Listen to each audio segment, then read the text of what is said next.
Welcome to 7 Questions, a Hear Story podcast using 7 questions from the Tell Your Life Story Guided Journal. Here we share the stories of people who lived storied lives. Now, that includes everyone, of course, but today we have Johnny Stanton on the show. So let's get to know him, shall we?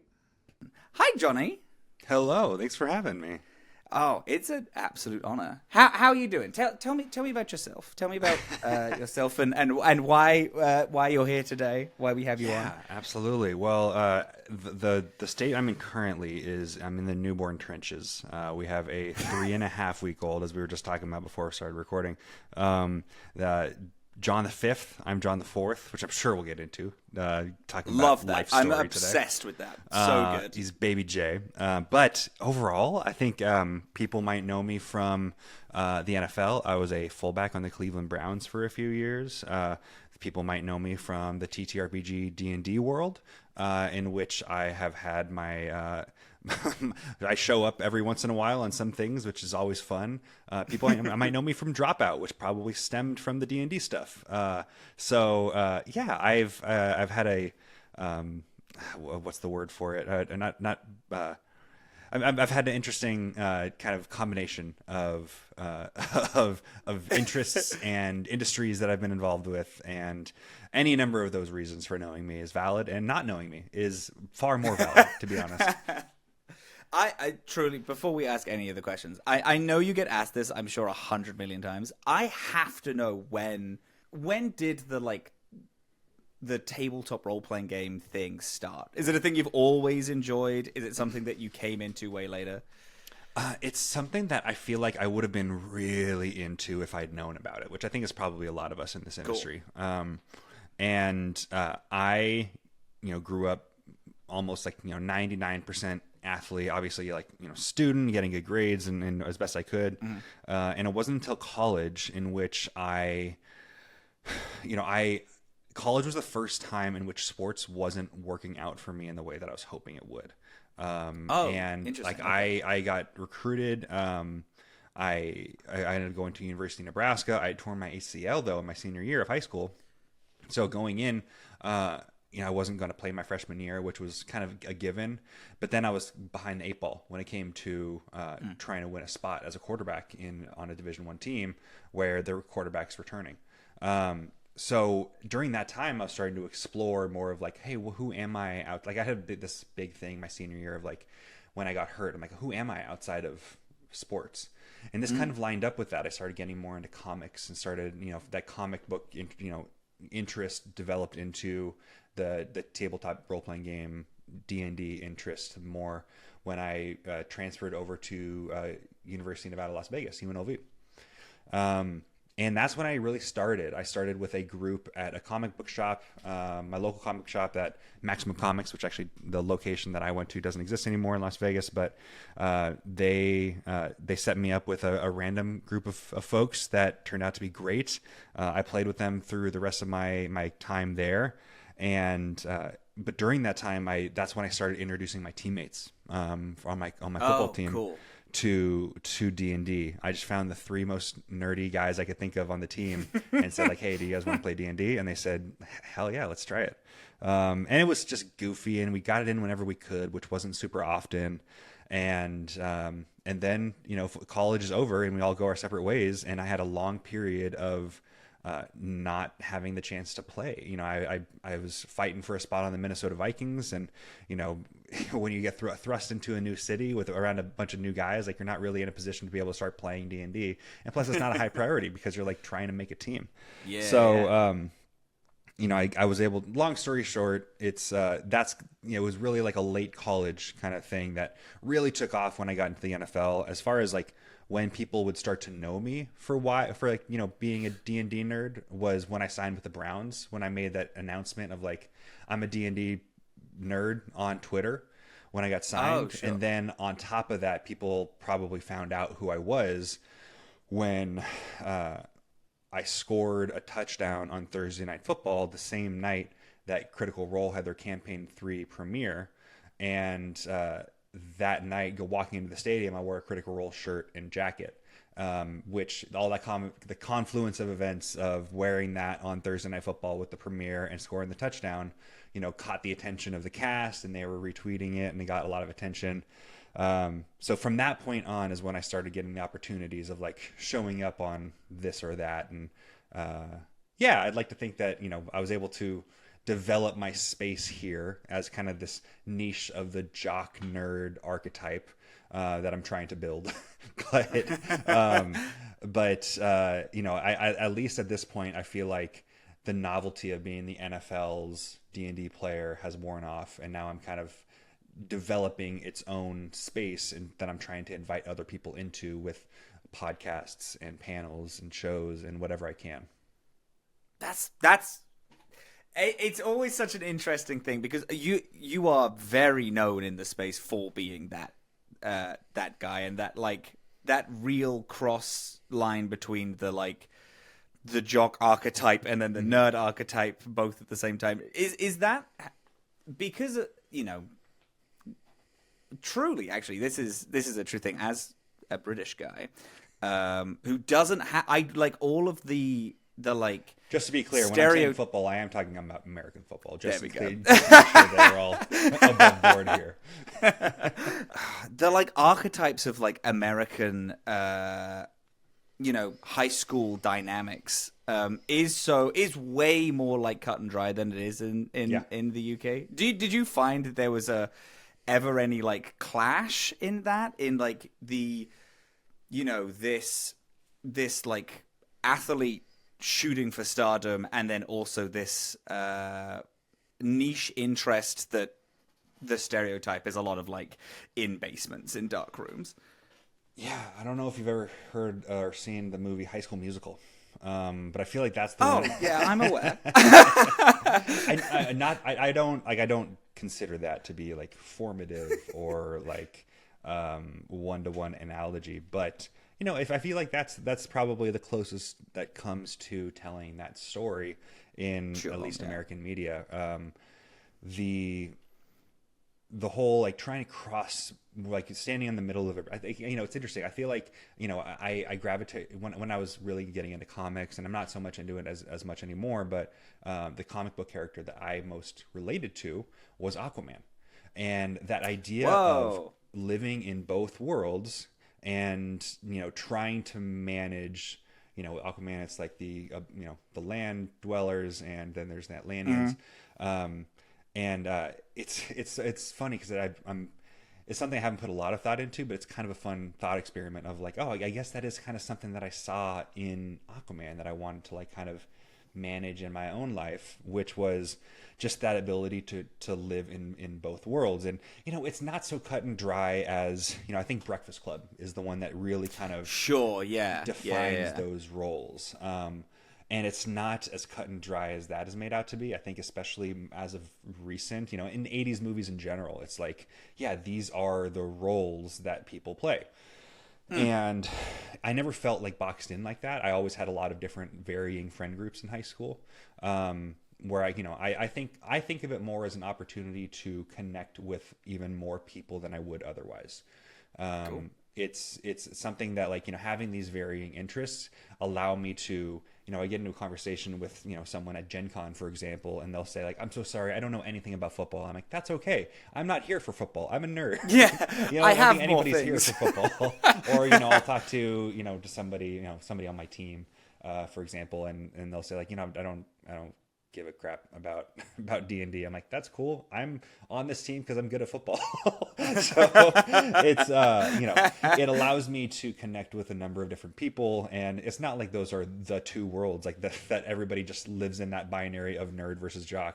But I do think there is a little bit of that in everyone, and that's what I like to explore is the meshing of those two worlds and how they interconnect, and they honestly interconnect a whole lot more than people think. I'm trying to lean people away from the whole internet overdone joke of sports ball, when somebody pushes, there's that natural inclination that a lot of people have because they were, I think it's a reaction to not being included with the people who were or defined by those roles and labels, of pushing back against it. It's it's just sports ball. It's I like to cheer for people on a field too, and it's just like people making fun of it in that way. I'm like, well, yeah, but there's a lot to learn. It's natural drama. There's like there's something to be said about just the human being's capability of achieving these incredible physical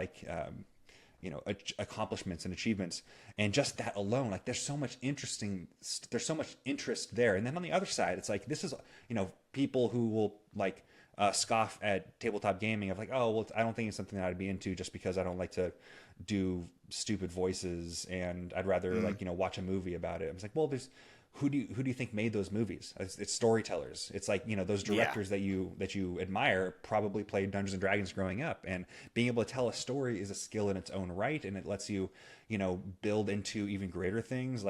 It's all expansive. Sales is all just improv and storytelling, and building a business, it's all about just world building, and it's just, you can expand in a million different ways. And I think being able to live in both of those worlds allows me to see those types of things and to try to build connections from one side to the other. Yeah, that's beautiful. I love that. And it's also it's interesting about the like whole sports ball thing, because I also get I've had this conversation before where a very similar one where because I've gotten. Recently, I watched, I don't know how much anime you watch, but I just recently watched Haikyuu, which is a volleyball anime. That's one actually we do want to watch. And so I really do, I like a lot of sport, but I've not like gotten into any. Then I watched this anime about volleyball, and then I bought VNL tickets, and then I watched this entire Women's League season. Anyway, and then... Can I just say, this is something I just noticed, is that the Brits sometimes call sports sport, whereas they call maths. I just think that's interesting. That is interesting. Oh, that's weird. Well, it's because there's only one sport but multiple numbers. There you go. You think of it like that.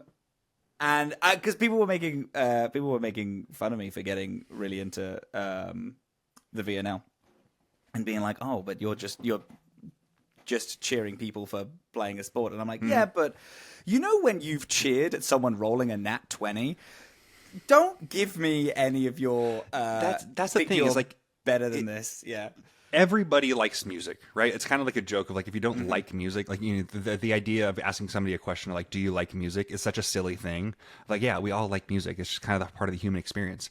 But all you're doing is listening to a bunch of put the same analogy together of like, you're just listening to a bunch of people playing their instruments inside of a room, and that they recorded it for public consumption. It's like, what's the difference there? It's like, it's honestly, if you start thinking about sports as like an art form of like this improvisational art form where like it's a competitive atmosphere, like that's when it's like, what is the difference between that and watching a music video or like listening to music? It just seems so arbitrary that like sports, I think it's just a reaction to like the culture around it than the product itself. People get locked into their like tribes that they were in, and they're like, no, this is who I am, and I'm not gonna budge and move. What's so disappointing is I feel like I'm making so much better points right now than I did in my TED Talk last year, in which I talked about this exactly. Like my TED Talk was so like overdone. I don't feel like I did a great job on it. Like I did okay, but I feel like I could have done a whole lot better. And I feel like I'm making really good points right now. Well, it's because you were watching your TED Talk as a post-game debrief. And Exactly. You were like, okay, next time I'm going to be making Monday morning quarterbacking my TED Talk. This is, just before we get on to the last question, because I need to ask this because I'm interested in it. When it comes to like, professional athletes and then like more curated stories, I feel like the middle point is wrestling. Weirdly, is that ever been a thing that you have ever like gotten into, or like have you spoken to any people about that kind of midpoint? Yeah. So my experience with wrestling, my first like foray into it was in college when one of my roommates was really into it and grew up a big WWE fan, and I was never into it. It just wasn't, wasn't part of like the stuff that I grew up with. Wasn't like I didn't know anybody who was into it, and finally I did, and then I would start watching stuff with him. I went to Hell in a Cell at the Staples Center back in 2015 or something, which was super fun. That was and that was my first like foray into it, and I remember like my first favorite wrestler was Dolph Ziggler. And just because it's like, nobody likes Dolph Ziggler, I'm going to like Dolph Ziggler. What's so funny is that it turns out that he and his brother are from Cleveland, and now I'm friends with Ryan and Faith, like Twitter buddies with him. So it's all whole like it's fun like that. But as I'm sure like in the tabletop world, professional wrestling is thought of very highly, and at least amongst a lot of performers. I'm thinking Ify Wadaway, who's a good buddy of mine, Danielle Radford, who's a good buddy of mine. Who have the podcast about, and right. Both are in the tabletop, they are big wrestling fans, and I honestly, when I was in my first DM when I was in college at that comic book shop was, he got into the local circuit as a manager.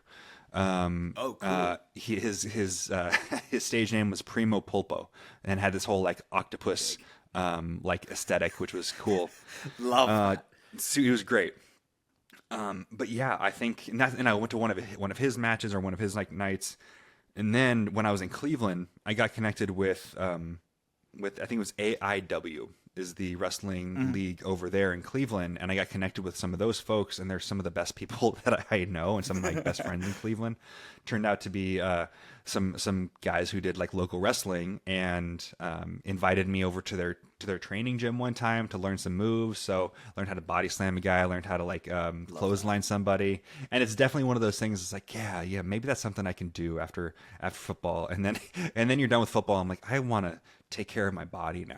I don't want to get into an MMA fight every week. and they say that the stories are fake, but the wrestling is real, or something like that. I don't know. I'm not ingratiated enough into that culture, but it's the hitting the ground. Like they do it in a safe way. It's basically stunt work. It's doing stunt work every single day, and it's an incredibly harrowing journey of people, hurting their collarbone or their knee or their ankle or their back any given day. And I have so much respect for those guys, and there's so much cool storytelling around it. And I used to think that like when I was in college that like, I think that I could do it like physically. I have like the body type that could do something like that, but I don't know if I could do like the whole production and like the personality and like the mic skills of it all. And now having been growing up in like, I've taken a handful of improv classes, but nothing like a course or joining a team or anything like that. But D&D itself and tabletop role-playing games itself is such a great crash course in improv that that's one of the things. If I wanted to do it, I feel like I'd be able to hold my own on the microphone at the very least. Definitely, yeah. So yeah, it's such a cool culture that too many people don't take seriously, which maybe it's another thing why I'm drawn towards it. Of like, it's super fun. There's so many awesome folks in it. Brandon Cutler is one guy that I'm thinking of. Is he's become a friend of mine. He's a wrestler with what's the not WWE, but what's the other one? AEW. He is, one of his shticks was that his costume was Tiamat, the Dragon Queen, and like had these like 5 like chromatic dragon masks across his face, and his like outfit, and his wife makes all of his like wrestling costumes and stuff. I got him involved in a on-stage D&D game at Comic-Con last year that he was gracious enough to join me on, and apparently just this last year he ran his own game with other wrestlers, and Ify was there as well at Comic-Con. So it's such a cool community, and they're all nerds. No, I feel like you do have to. It is the midpoint, because you have to be a bit of a nerd to get into wrestling, I think. Yeah, especially nowadays. Like, old days, it's like it's kind of a boys' club of like, personalities and beliefs that aren't necessarily shared by my own today. But it's there's a lot of cool people in that for sure now. Yeah, no, definitely. And also, so we are going to get onto the real questions. I'm just having fun chatting. In the you saying that it's like the physical stuff is real, even though people are like, oh yeah, but it's fake, and they're all stunt performance. It's like, yeah, it might be fake, but I've seen someone jump from the top of a Hell in the Cell cage down onto a table that isn't matted. That's real. Get out of here. It takes so much skill to be able to do that without absolutely ruining your body.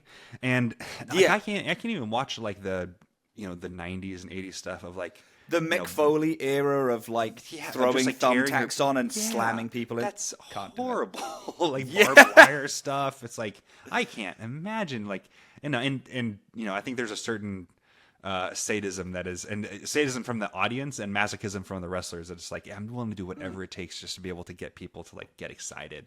I'm like, you do you. Okay. All right. Okay. Question number 1. I'm finally sated. Okay. What makes you lose track of time because you love doing it so much? Oh man, I can't say scrolling on TikTok because I don't love it, but I definitely lose track of time. But I would say just imagining designing my next D&D session. I've been nice. My only regular game at this point is running for a group of comedians at Almost Friday. It's a sketch comedy group that's very popular on social media and TikTok and YouTube. Oh my god! Yes, no, yeah, absolutely. I didn't know they had a D&D game. They didn't until this last March or April or something. I got contacted by them, and I'm now their in-house DM. We've been recording. I think we've had 3 recording sessions so far, and there's a set of 3 episodes that I think are set to drop this month. It's such a fun group to DM for because they're all comedians, like improv comedians, and they're all new to the game.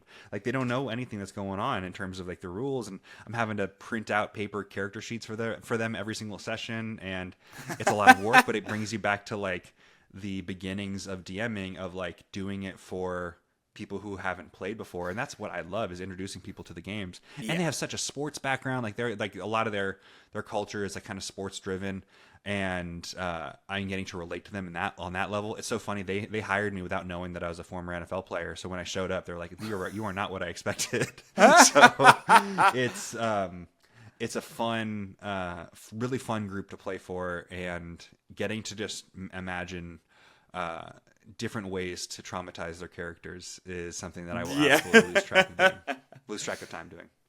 Yeah. Oh, that's perfect. Is this you've been playing for a while? Have you spent most of that time like running games and creating worlds, or do you spend most of it like playing? Do you have a consistent world that you've been, making? I'd like to say that I did, but I don't. There's one world that the game that I've run the longest was for my wife and her 2 brothers. Introduce all 3 of them to the game, and we had a good 50 to 55 sessions before there was not quite a TPK, but they fought a beholder. One of them got disintegrated, the other one got petrified, and the other one escaped. So maybe we'll return to that game, because they're not. One of them's dead, one of them's technically not dead, and the other one's just on the run. And I would love to return to that game, but I think that's probably the longest game I've ever been in. I've never been in there's only been like a handful of long running games that I've been in as a player. Hey, listen, 50 sessions is nothing to turn your nose up at. And that was from 2020 to significant amount of time. 2024. Over the course of like 4 years, we get sessions in whenever we can, and we haven't had one in a while. But I think that I'd say that I'm more of a DM than I'm not. When I play nowadays, I'm DMing more often than I'm not. Is that a role you're more comfortable in? I think comfort-wise, I'm more comfortable as a player, but the thing that I get more passionate about and more excited about is DMing. That's like, I can show up to a session having done a little bit of thought over the last week about my character, but not really like investing into it the same way that I would as a DM. And obviously it's, nerve-wracking and anxiety-inducing, just like prepping and like leaving it to the last minute and trying to set up a battlefield, battle map and everything like that. But it's the thing that gets me excited is, baking the cake and then hoping that everybody likes it. Yeah. Oh, absolutely. Yeah. Yeah. I have exactly the same thoughts where, obviously comfort wise, it's like kinda to be a player. I feel it's obvious. A few of my friends probably would disagree. But as a player, I don't have that like sitting up in the middle of the night and being like, oh my God, I got it. I got the There next is bit. nothing, absolutely nothing like, and I've really only experienced this once with that long running game with my family, of thinking about something, like thinking about the long overarching like story that you're planning for a campaign, and having something kind of around the middle of like, this is going to be a really big moment, and then 2 years later hitting that moment is like, I've been building this up so much in my head and it hit just right that like there's nothing like that. Like there's nothing like, the closest you can get to that as a player is like, oh, I have something in my backstory that's going to show up, but you don't have a whole lot of control over that. You have you have all the control in the world of like, I've set the story beat, I've set this up 50 story beats down the line and we're hitting it right now. And it's like, everything has been building up into this. So having that amount of control is exhilarating. Yeah. Yeah. Yeah. No, I totally agree. Question number 2. How would you describe your family when you were growing up? I had a great family growing up. They're the ones that got me into sports. I grew up in Southern California. Honestly, I'm surprising that I didn't grow up nerdier because I grew up in Burbank, California, which is like kind of Hollywood Central, and a lot of studios are in there. And I had no connection to show business or anything. And both of my parents were college athletes, so I was an athlete from the day I was born. I was a Dodger fan. I was a Laker fan. And just growing up in that culture, it was just like, I am going to be set up for to be an athlete. And even then, I wasn't expecting to be like somebody who got a scholarship to play at a Division I level. Even in high school, we went to the state championship my junior year and won. And even then, I'm like, yeah, I hope we can do it again next year. I was never thinking about like the next level like that, as opposed to like thinking about trying to get scholarships. So, but all that's to say is I have a great family life. I am. As I mentioned, I'm the fourth, and my dad's the third. I have a great relationship with my parents. Almost all of my family is located within like a 20-mile radius of us, in terms of like cousins and aunts and uncles. And yeah, I have a great sister who lives close by that I have a great relationship with, and now my wife is has a great relationship with them. I have a son. Like, I'm happy in terms of family life. It's love. I feel incredibly lucky to have that kind of relationship. It's growing at a fun speed, and it's. I was gonna say, it sounds like you got a big family unit. I do, yeah. There's not a ton of crossover between,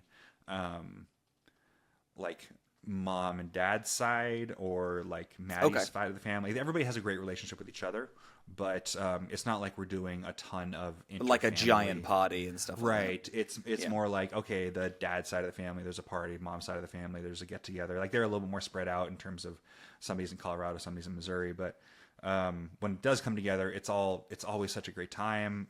Ages are fairly like not too far away from each other, and everybody is starting to have kids now, so it's super fun. Yeah, it's a fun time to be like in a family, especially when everybody's wanting to come over and meet the baby. Yeah. Oh, yeah. Of course. I imagine you've been inundated with people coming by. That's Absolutely. cute. That's fun. Is that something you'd like? Big family unit. You seem so passionate about family, and you're so excited about.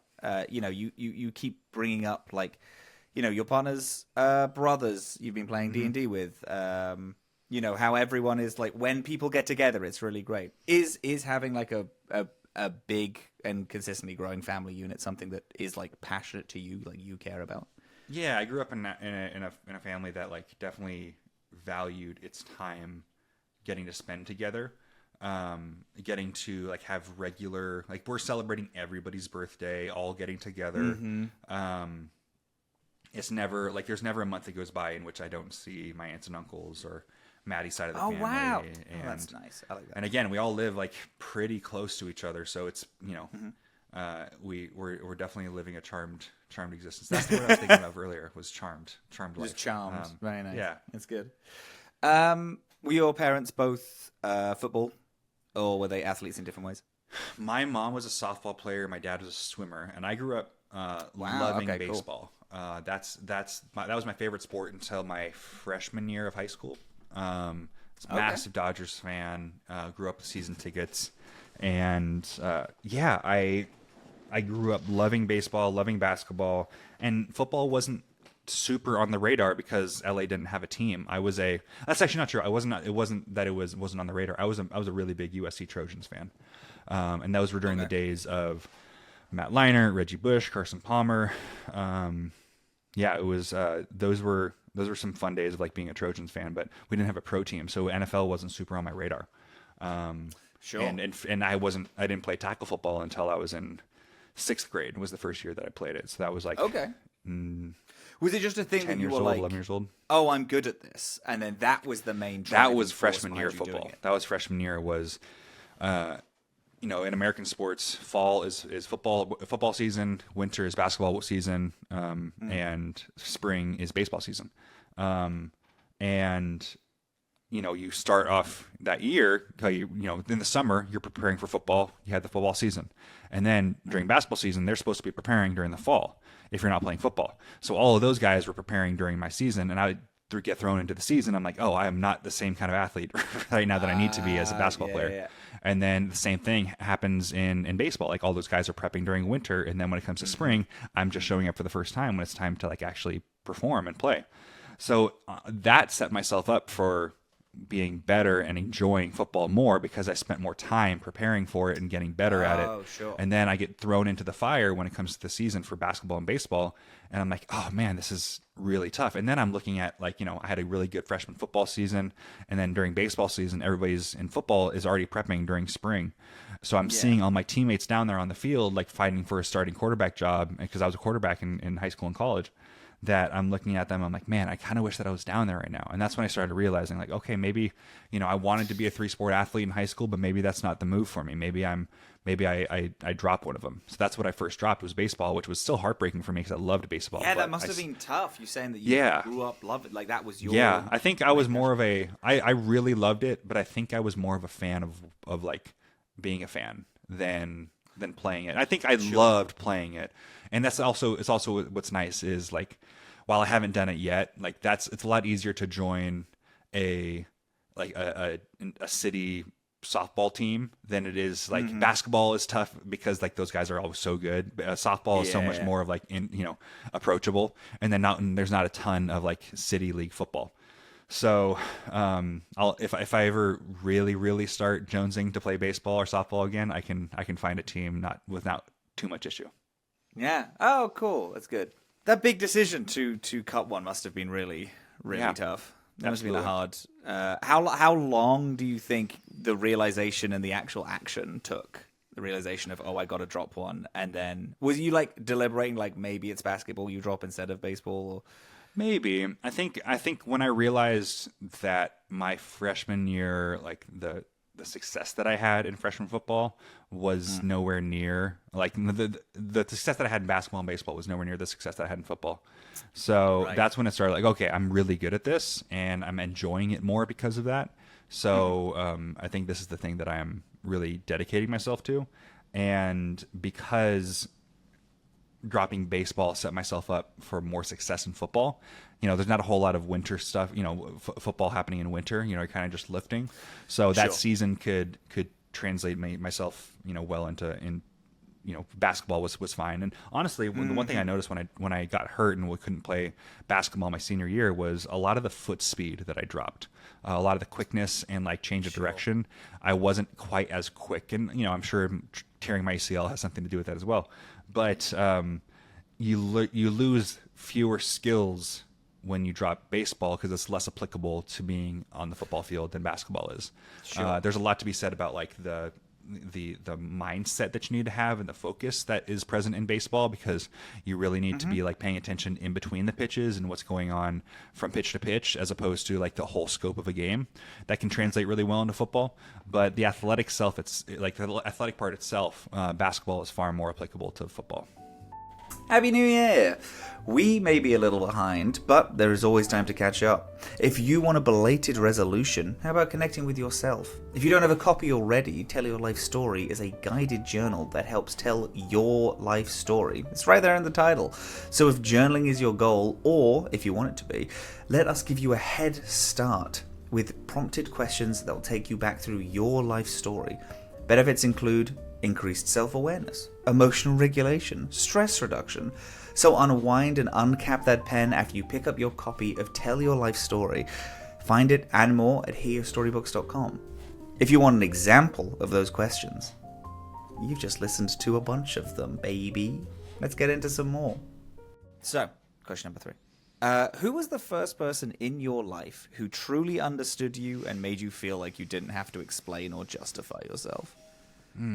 I'm also interested as to like what the thing is, because I'm wondering, the reason why I wanted to jump to this question now is because with that big decision of having to drop something, was that a conversation that you had with someone, or is this like one person where you didn't have to explain, justify yourself, someone more recent? I think it's probably my wife. She was probably the first person. I got to meet her in 2018. I had broken my ankle with the Minnesota Vikings and was sent home to recover. And during that time, I ended up meeting her online dating on Hinge.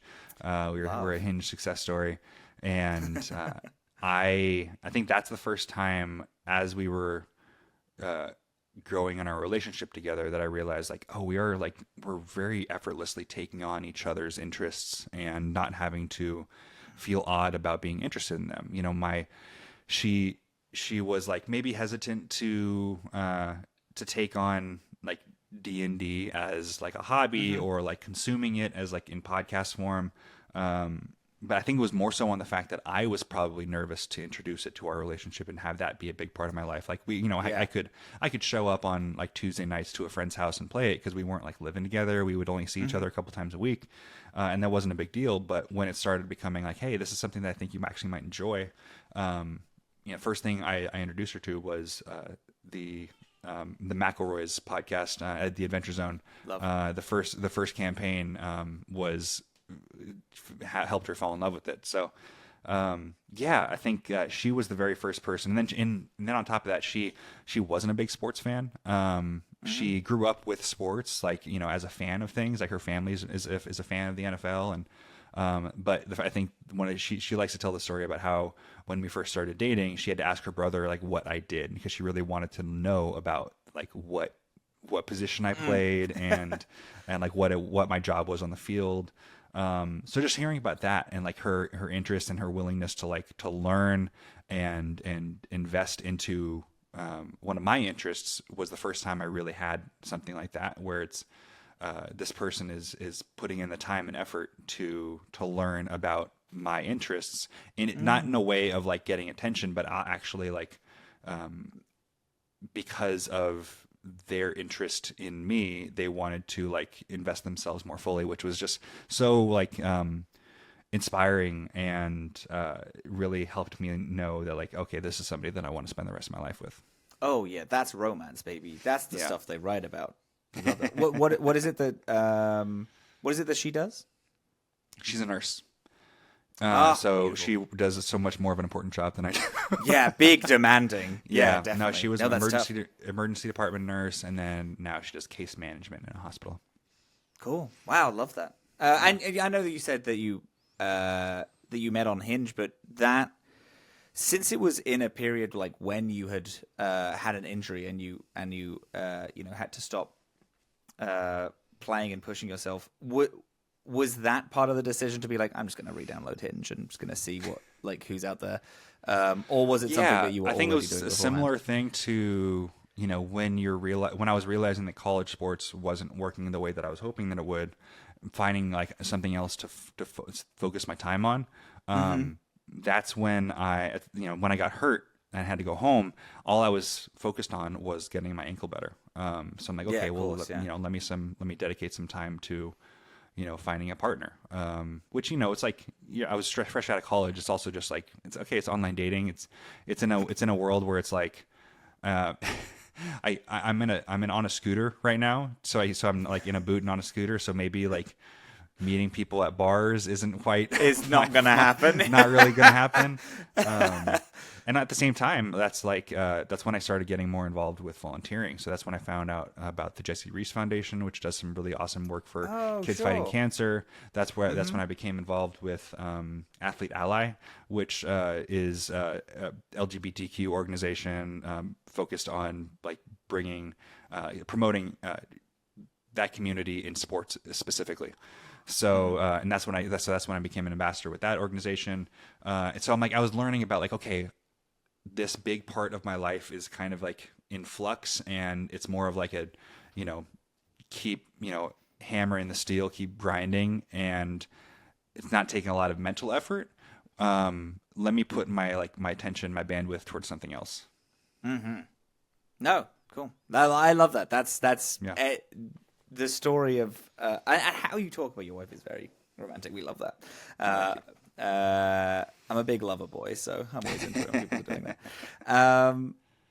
Okay, so this is actually fun because we've been this next question I'm excited about because you've talked so much about so many big pinnacle moments in your life. This next question: what period of your life shaped you the most, and how did it change you? The story that you have been telling over this past 40 minutes have so many different chapters of big, fairly integral moments. I'm interested to hear what you think is the one that was most impactful.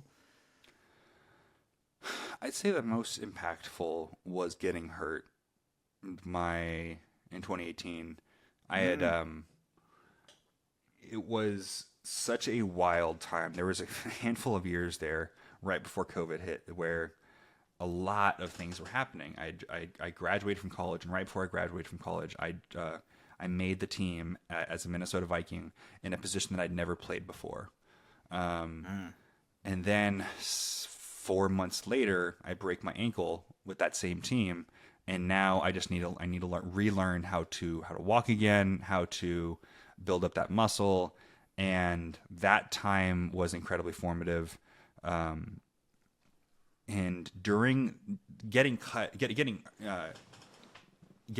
after I recovered from that wasn't unexpected, but it was very tough because I, at that point, was a free agent in the NFL without really any game film to show for it. Sure. Especially at that new position. So all of 2019 was spent trying to regain a spot on a team. And finally, I was able to get a spot with the Minnesota Vikings for 2 weeks. I didn't know it was going to be for 2 weeks, but I rejoined the team. Sure. And as a practice squad player, and I was I was trying to relearn how to play that new position all over again, and wasn't doing a particularly great job at it. I get cut, and I'm thinking, okay, well, at least I have a couple teams who are interested in me. But let me go. The XFL was an opportunity for me. It was like the short-lived XFL league that is now turned into the USFL, and I was drafted by a team. They had my rights for the XFL, and I rejoined that team, saying no to the Cleveland Browns at the time because they were bringing me in for a workout, but their season was about to end and they weren't making the playoffs. And I'm thinking, let me get some actual game film out there to bring some value to me. Because if I keep on just like showing up for workouts and stuff and not making teams, this isn't going to help me. Being on an actual team could actually help me. So I told them, please pay attention to me during the season. I'm hoping to have a good year. Long story short, the XFL preseason comes and goes, and I get cut from the team because they didn't really know how to use me. I was battling injuries and battling sickness. I think I had COVID during that training camp in January of 2020. And then during that camp, the Browns called me again and said, hey, why don't you just come in and we'll sign you to the team? What at that time, I didn't know it, but the new head coach was my offensive coordinator when I was with the Vikings. So he was bringing me in to bring a fullback to the offense. So I told them, hey, I'm really sorry, but I'm under contract now and I can't do anything about that. They already tried, somebody else tried to sign our quarterback and the XFL said no. So there's nothing I can do right now, but again, please pay attention to me. So when I got cut by the XFL, I called up my agent and said, "Hey, see if the Browns still want a failed XFL fullback because it's I don't have a job right now." So during that period of like flying to San Francisco, getting calls from teams and agents, and then finally finding myself on the Cleveland Browns, and then COVID starts and we can't even show up as a team together, was such a crazy experience that I'd say like that period really shaped me in terms of I don't even know if it like necessarily changed who I am, but it really put me through a lot of adversity and it made me that's a tough few years. Made me adaptable. It made me adaptable to like having to think on my feet and be willing to adjust at a moment's notice. That's interestingly, you kind of like asked a little bit of a follow-up question that I wanted. That is an outstandingly tough year, tough few years. Is there something that it's like almost like a lesson that you learned during that time that you are still like, oh, this is almost a core belief that you formed, whether it's like, you're never actually fully down. You might be like on your ass, but you can just keep standing up. Like, is there something? Is there even a resilience that you found in yourself that you didn't realize you had? Like, is there a big takeaway from that? There's two things that I think that I learned during that period, which was one, to be resilient, you need to be willing to be moldable and to be changed, and to change yourself. When I graduated from, when I was finished my junior at UNLV, I hurt my knee and was out for the rest of the year. My senior year, I didn't make the starting quarterback job. I'm thinking this could be my last year playing football. I want to be on the field. Let me play some special teams, which to anybody knowing football, especially college football, like that's more for like defensive and offensive players and guys who aren't playing full time. For a quarterback to play special teams, it's not super, super common. But I played special teams. I had some success there. I got asked to play linebacker by the defensive coach. I'm like, I still want to just be on the field. So yeah, absolutely, I'll do it. And then finally I had some opportunity at quarterback. And then I'm at the end of that year, I'm thinking, okay, well, my football career is over because who would, take on a guy with that kind of resume where I'm switching between a bunch of different positions and not having a ton of success in any of them. But because I kept at it and was allowing myself to be moldable and not like, people look at Tim Tebow, who was a incredibly, incredibly successful college football quarterback, but didn't have the most success in the NFL. People look at him and say, like, why didn't you just take the opportunity to use your athleticism and change positions to like tight end, for example? And there is something to be said about like the stubbornness and like the resilience and focus that he said, like, I'm going to be a quarterback. But I think I took the opposite approach and had marginal amount of success with it by being willing to be moldable and switching and taking, not taking the path of least resistance, not because it was the least resistance, but because it was the only door that was open at that time, and just keep continuing to walk through the next door was something that I think I took full advantage of. The other thing was during that time, like I had the opportunity to like live in my truth of being a D&D nerd, which is like just allowing myself to be who I am and kind of celebrating myself for that. And then kind of turns into other people celebrating that because they see themselves in it. Is something that I think that's what my TED Talk ended up being about, which was allowing the crossover in interests that you have to speak for themselves and take advantage of that niche. My TED Talk ended up becoming Discover Your And, because that combination, they say in entrepreneur classes that like everything has been done before. Now you need to think of different combinations of things, and that combination of like football and D&D had never been like really explored, and getting to be the first person to really take advantage of that. There have been other people who have had success in both. Travis Fredericks was a all-pro center for the for the Dallas Cowboys, went on to co-found Demiplane, which is a Oh. very like a very successful VTT, virtual tabletop that then got sold to Roll20. So like he was far more successful in football, far more successful in the tabletop industry, selling his, a company that he built. But getting to combine it in the way that I am, I think is something that is pretty unique. Yeah. At least I like to think so. No, absolutely. No, I totally agree. Yeah, it's definitely also something that you could. Okay, so this comes from me, the fact that I've worked in bars my whole life. I haven't had nearly as a delicious career as yourself. But working every position is a boon. It's like you get to find an insight that you don't have, in other places. Do you find in that the there's a NFL similar they thing? have a saying of the more you can do, and there's no finish to that. It's just like the more you can do, and it's just kind of the assumption is the better you are, the better off you are. And then on top of that, there's another thing that says the most important ability that you have as a player is availability. Just the ability to be, healthy and willing to work outside your comfort zone.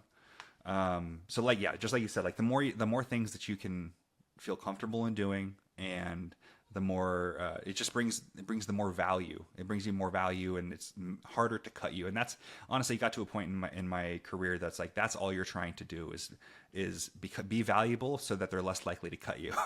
And I wasn't going to be a star player. Fullbacks never are. I'm a practice squad player, and practice squad players are super interchangeable. They're changing every week. They're cutting and signing every week. But throughout my two seasons on the team and leading up into my final training camp, I had never been cut and then like dropped off by the team until that final time I got cut in 2022. Yeah. So I obviously brought value to the team by being able to do a lot of different things. There was even one week in which our starting quarterback, Baker Mayfield, was sick with COVID. Our second quarterback, Case Keenum, was running the the first team, and usually that backup quarterback runs the scout team. And then our third quarterback, because you really only have 3 quarterbacks on the roster, that third quarterback had just gotten picked up by another team, because you can sign players off other people's practice squads. Sure. So we didn't have a guy to run the scout team quarterback. Well, I played quarterback in college, and I made myself available. And I decided that I'm Ben Roethlisberger this week. I'm playing their scout team, the Steelers scout team quarterback, and I don't remember if it was Ben Roethlisberger at this time, but I ended up having some great plays that week, and people were hyping me up because I was, a fullback playing quarterback and holding my own on a in the facility. Love that.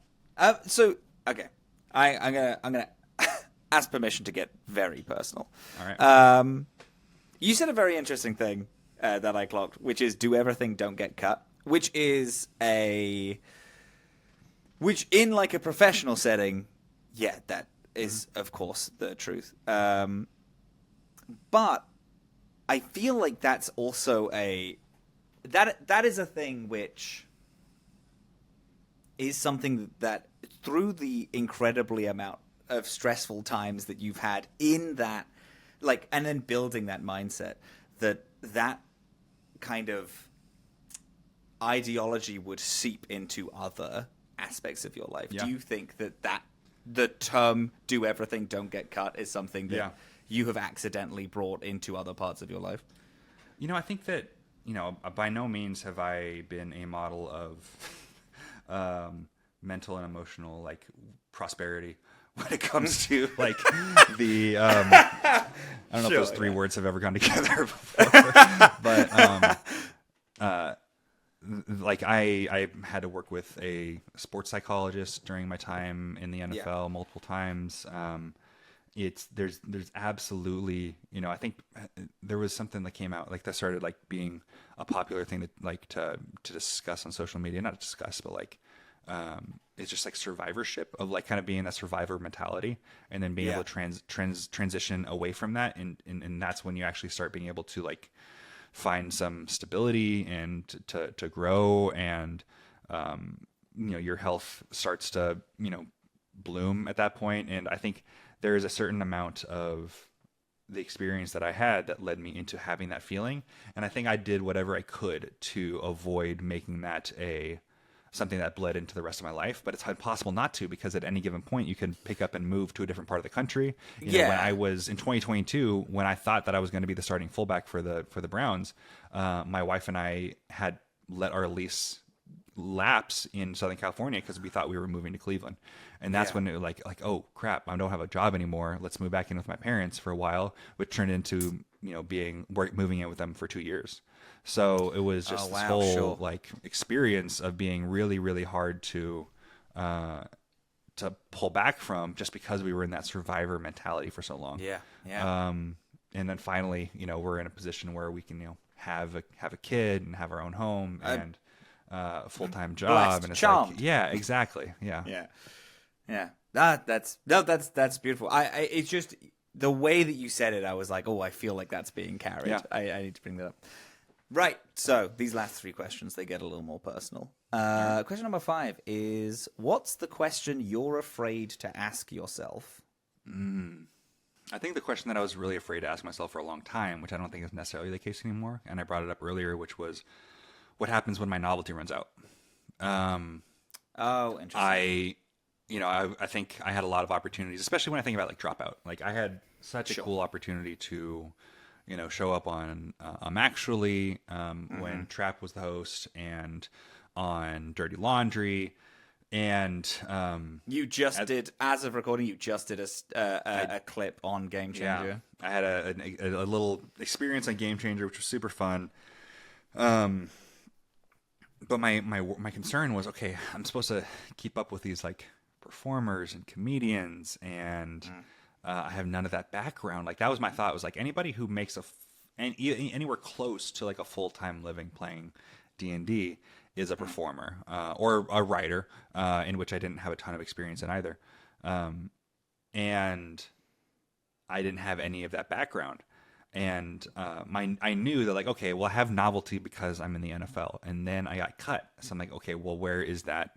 Like, am I going to continue having that kind of niche in the world that I'm working in, or that I want to work in?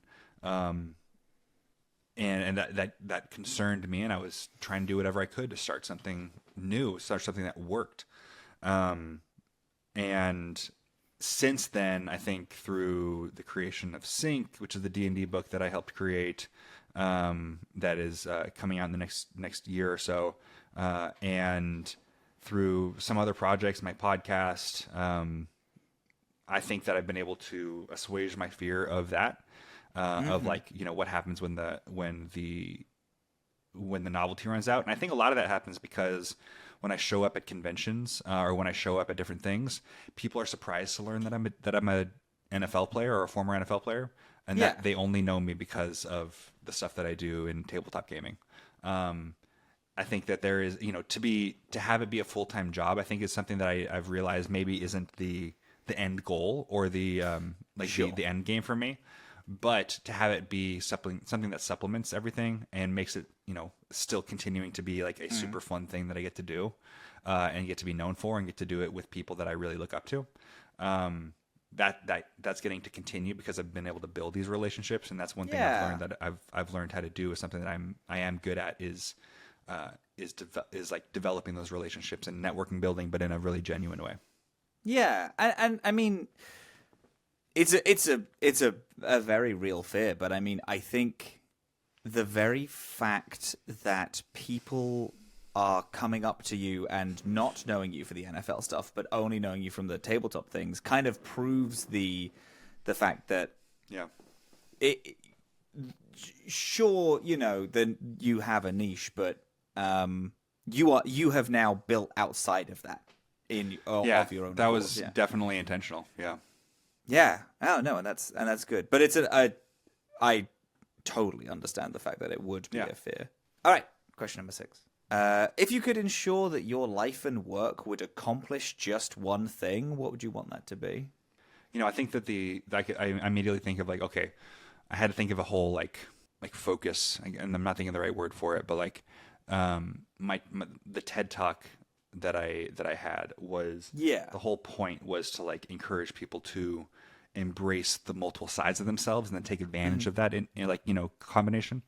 But I don't think that's necessarily like the most important thing that I do. I think the thing that I get the most proud of, or the thing that makes me feel the best about myself in terms of like the work that I do, or like the good that I try to do is by encouraging inclusivity in sports. By becoming an athlete ally ambassador, led me down the road of being somehow one of the foremost voices in the NFL for LGBTQ inclusion and celebration. And I was, in 2021 when I was on the Browns, every team every year there's My Cause, My Cleats, which allows guys to promote the charities and organizations that they are a part of or maybe started on their cleats, and you get to wear purple shoes, and even if you're on the Rams or something for blue and gold team, it lets you wear some fun cleats. And these are cleats that I never even actually wore in a game or even in practice, but I did get Athlete Ally promoted on my cleats, reaching out to a cleat artist or a shoe artist who is part of the LGBTQ community. Cool. And she designed these awesome pride flag cleats that ended up going to auction and raising money for Athlete Ally. And not only that, but it was actually promoted in a really incredible way through the team and through the NFL like social media accounts. Now, I don't think that I think that there are certain people in the organization on the Browns that if they had known that these cleats were going to be like front and center on a social media post on the first slide, then maybe they would have had something to say about it. But there are some other folks in the organization that I think are some really great allies and really great people who have were able to slip it by, and it was very much appreciated. So I got to have these really cool cleats get made, and those get brought up to me all the time. One of the wildest stories for me was I went to Italy on our honeymoon last year. We had a little bit of delayed honeymoon. But when we were in Florence, waiting for the Uffizi Gallery, which is the home of the Michelangelo's David, we're waiting in line to join, to like enter the museum for our window. And during that time, there's like a middle-aged white dude who walks up to me and says, "Hey, are you Johnny Stanton?" I'm like, this is the wildest place I've ever been recognized. Yeah, I am. And he says, "Okay, awesome. My daughter is part of the LGBTQ community and is a massive football fan and really, really appreciated like what you did when you were in the league. And she's standing over there and she's too nervous to ask you for a picture, but I was wondering if you would be willing to take a picture with her." I said, God. "Oh my God, absolutely. Bring her over here. Like, let's go through the gallery together. Like, Amazing. Let's hang out." So it was a really, really cool moment that I got to be a part of. And turns out she's like a great photographer and was like, taking awesome photos of like the Michelangelo's David in there. And it was just a really cool moment to experience. And it really showed me like, okay, this is the kind of thing that if I can be remembered for anything, if I can leave any kind of legacy for anything, it's going to be that I tried to make a difference and make football specifically more inclusive. Yeah, that's the most magical random happenstance meeting I think ever. That's absolutely wild. Yeah. Wow. Oh, that's so weird. Yeah, I love that. It's definitely something I feel lucky to have it happened. Yeah. This is actually something that I wanted to talk to you about earlier, because a lot of very minor points in the stories that you tell have seemingly like a sliding doors butterfly effect-esque like I know that that is just what life is. Life is a series of the random minor decisions, but it's fun that a lot of the story that you're saying, like, you got injured, therefore you were looking for something else to do, and then you ended up finding your wife. Yeah, and like all these very minor things, and that's just a beautiful one. That's very perfect. Thank you. Love that. Okay, last question. Okay. What question do you wish someone would ask you about your life? Also, spoiler alert, it's not the last question. I'm going to ask that as soon as you say what it is. There's a question that I feel like I'm grateful to when people don't ask, and you haven't had this made this mistake yet. It's not even a mistake. It's like it's an obvious question. It's just something that I don't think necessarily needs an answer, which is how does football and D&D like relate to each other for you? And I think the best way for me to answer that is that it doesn't. It doesn't have to. One can be an escape from the other. And people are multifaceted. People are multifaceted. You know, I can tell you a million different ways that they do connect, but that's not the point of why I do it. So I guess that does not answer your question, though. It's good though. It's a good way to try to get out of it. I'm proud of you for that. One thing that people don't ask me about, which I don't think it's necessarily something that I wish they asked me, but it's funny. And the first time I thought about this was I have a friend named Andrew Strother who used to host a podcast, and he always would end the podcast with like, "Hey, what's the secret thing that like nobody knows that you're into? Like, we're gonna talk about that in like the Patreon episode, or like what's the extra thing that you're into?" And the first time I got asked that, I'm like, what are you talking about? Like D&D is that thing for me, or like is the like, I guess it's not anymore because I make it like part of my brand in quotation marks. But it's thinking of like, okay, what's the third part of you? I'm like, well, it's everything. You're like, how am I supposed to, okay, like what is your, you know, you are a D&D nerd, you are a football player. What's another label that you have? I'm like, damn, isn't two enough? Like I'm already caught between the two cliques at the lunch tables, and I can't have a third one. You should go full High School Musical and just get into musicals. Exactly. No, that's already the D&D nerds. But, I guess that's the question. If you have to ask me another one, is like, hey, what's the other thing that you're into? What is the other thing? You know, when I did answer this question for Andrew's podcast, and I'm not saying it because I cannot for the life of me think of what the name of it is, and he doesn't even make it anymore, so I don't think he's. I know. Yeah, I'm not going to promote somebody else's podcast on this podcast. For a long time I was a sneakerhead, and I'm not anymore. But sure.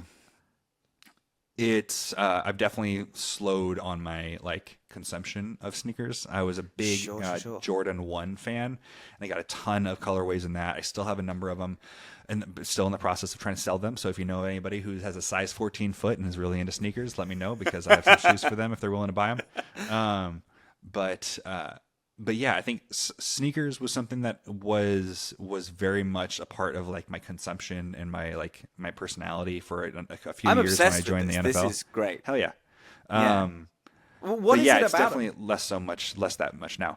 You know what it is? It's funny. My dad likes to tell the story about how when I grew up, I was only wearing like the nerdiest New Balance dad shoes growing up. Like, you know, there was like very much like a skater shoe like movement when I was in middle school. The Converse Vans. Not even that. It was like Etnies and DC, like legitimate shoes that are built for skating. I never was into like I've never had a pair of Vans. I've had one pair of Vans, but they were like the NASA Vans that were like a special release. So I think what got me into it was that rebellion away from like my dad wanting me to not be concerned about like aesthetics and like hierarchy in that kind of way of like who has the coolest shoes, which made me like, okay, but like I'm seeing everybody else have these really cool shoes and I don't have those shoes. And you know, it worked for a time, and then I, you know, joined the NFL, and it's like, okay, it's another like silly thing of like, you know, I'm 2 years old at this point, and have some money to spend. What am I going to spend it on?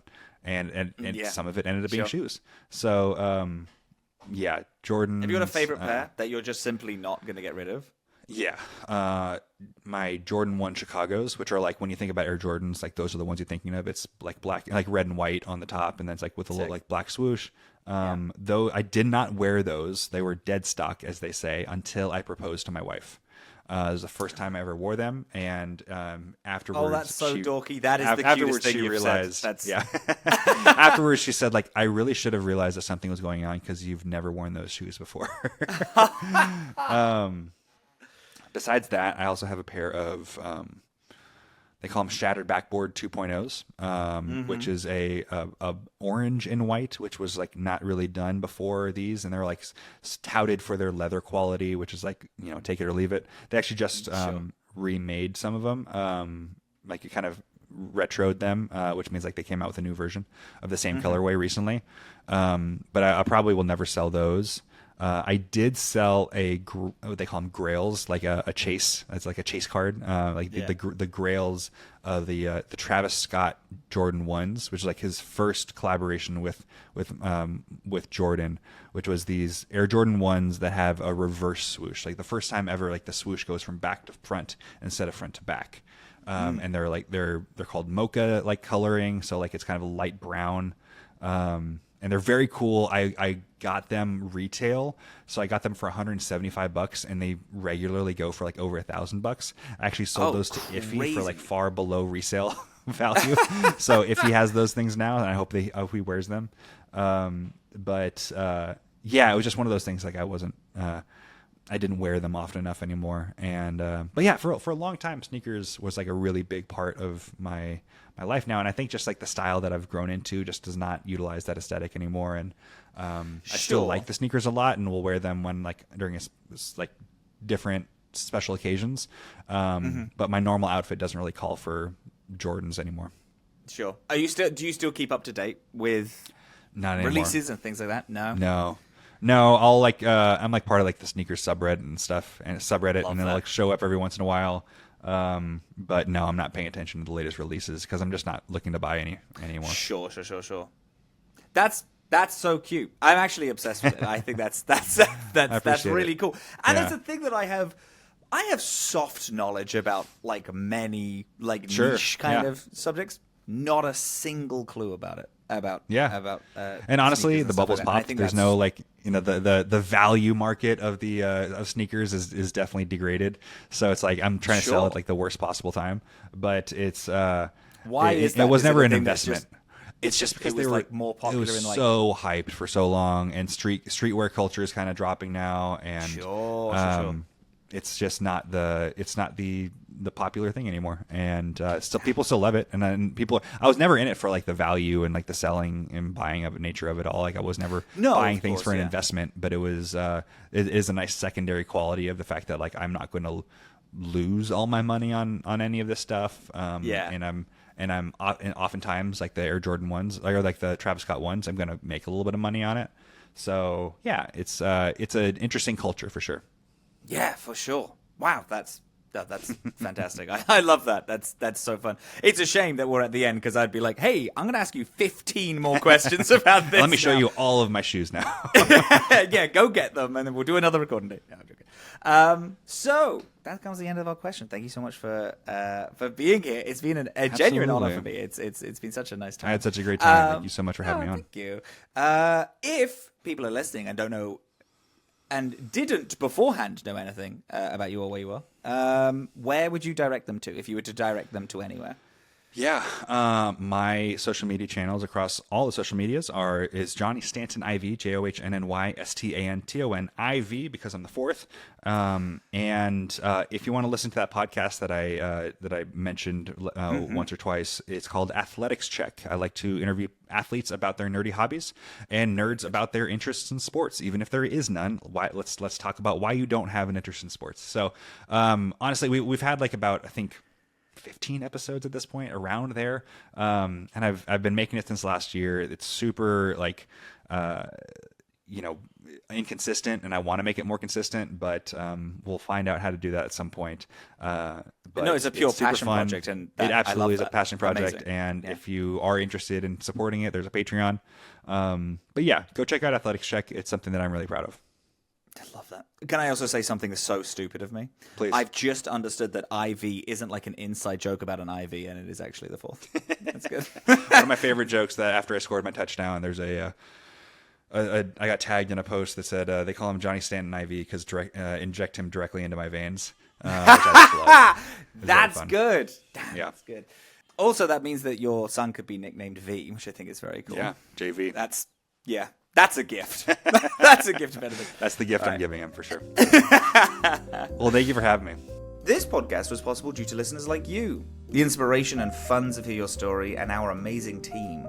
Our producer, Madeline Mason. Our social media video and transcription editor, AJ Ray.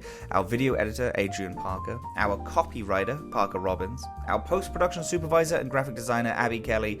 Our creative art director, Chelsea Jewell. And myself, Robin Eckberg, as your host and audio editor. Thank you so much for joining us, and remember to share your story.